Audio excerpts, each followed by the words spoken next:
Hi guys, Leslie Suarez with eXp Realty here today to do a little bit more of KVCore training and specifically on how to build squeeze pages. So I'm going to go ahead and share my screen and I will walk you through what to do to build a squeeze page. There's different types of squeeze pages that you can build. So starting off, you're going to go down to lead engine, which is on the left-hand side of your screen. And you're going to float over that. Don't click on it, but float over it so that you can scroll down to build a squeeze page. So click on build a squeeze page and you'll see that there's different types of squeeze pages you can build. There's a multi-property one, a single property, a seller squeeze page to get more listings, and also a market report squeeze page. So the first one that I'm going to show you how to build is the multi-property. This is probably one of the harder ones to build because there's more options on this than on the other. So if you can do this one, I promise you the other ones will be even easier for you. But to do this, what you'll do is you'll create an area that you want to show properties on. So I live in Boca Raton in South Florida. So I'm going to type in the word Boca for my city. When I type in Boca, it's actually going to show me the city of Boca Raton itself, as well as all of the different neighborhoods within Boca and even different schools in Boca Raton that I can choose homes zoned just for those schools. So you do have a lot of options, but to make it simple, I'm going to go with the city of Boca Raton. I can add other cities to this as well. It doesn't have to be one city. As we go down, it's going to ask what type of listings. So my favorite squeeze page is to do single family homes. As far as style, I kind of leave that alone, but I'm going to click on it so you can see the different options that it gives you. But you have lots of different options as far as what you could do for style. I'm going to leave that one alone, like I said. And then price range, you can leave it open, or you can do homes from 400,000 to 2 million, or you can leave the max amount open and just put a minimum. The other things you can leave alone as well. Bedrooms, you can put a minimum amount of bedrooms in there.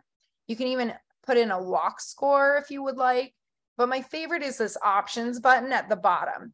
So I'll choose things like just listed. And like I said before with the city, you can put in multiple things, but I'll also put in just listed with a pool or just listed waterfront, so that they have a water view.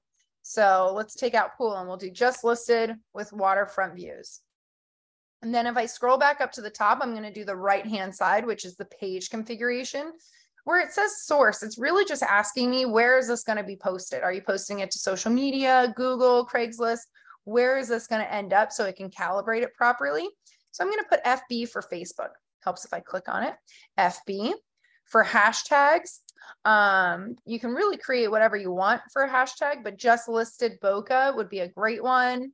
You can enter that. Again, you can add multiple hashtags to this squeeze page if you'd like. You can also choose what the Facebook cover photo would be selected from. Again, I'm going to leave that one alone. And the next question is asking you, how many property views do you want your guests to be able to have before they're asked to register? So an analogy that I like to give here is if you were to walk into a store and you've never been to that store before, and somebody were to tell you, okay, you have to fill out this credit card application prior to even being able to come into the store and look around, chances are you're going to say, no, I'll go to a different store. I'm not going to go through that hassle when I can get the information or get things from other stores. So I do like to give people a taste of what my website looks like before they're asked to register. So your options are immediately, 2, which is kind of a good default, 3, 4, 5, or never. I definitely want people to create an account on my website.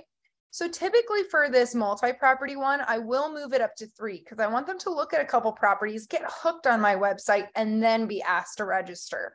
So I'm going to move that over to 3, but on my single property one, I leave that at 2 because I don't want them to get all the information that they need and not have to register at all.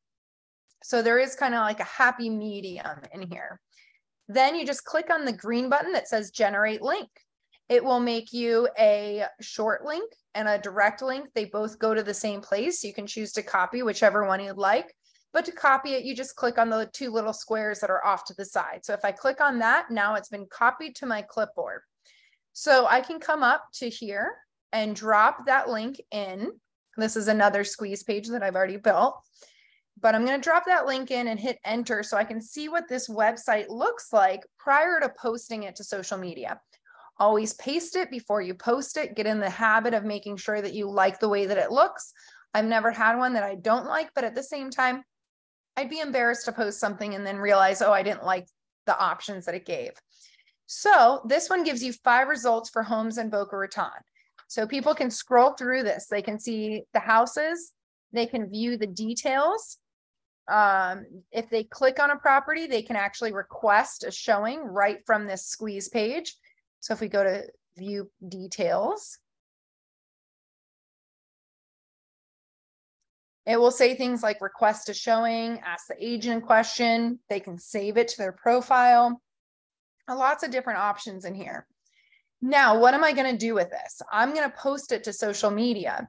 And I like to post those so that way there's some emojis in it. It's creative, it's exciting. But I do post mine to Facebook for the most part.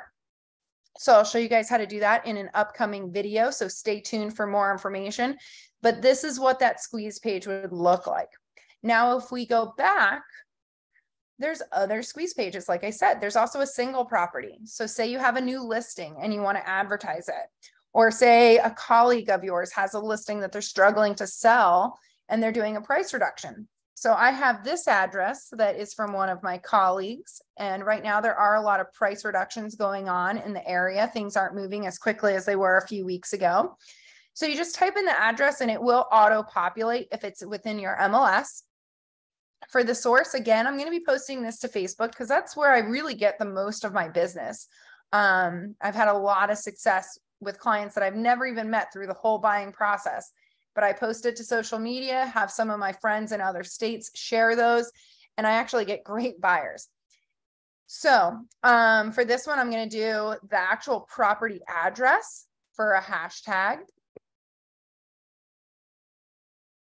So type that out and then hit enter and it turns into a hashtag. You can hit the X button and it'll take that hashtag off and you can put a new one.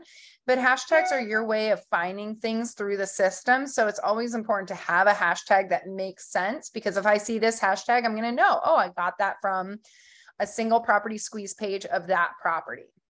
Now here again, it's asking me how many times do you want somebody to be able to look at properties before they're asked to register. So I'm going to leave this one with the lower amount. So 1 or 2 is better for these single property squeeze pages. Then I hit generate link, just like I did before. I can hit copy to clipboard. And again, I'm always going to paste it before I post it to make sure it's exactly what I would want to be able to put it on social media or anywhere else, because there's lots of different ways that you can advertise these squeeze pages.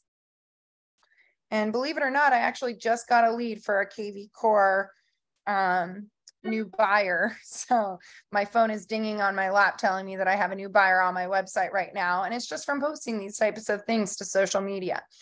So for a single property squeeze page, it'll actually give you similar to what the MLS does, where it shows you the photos.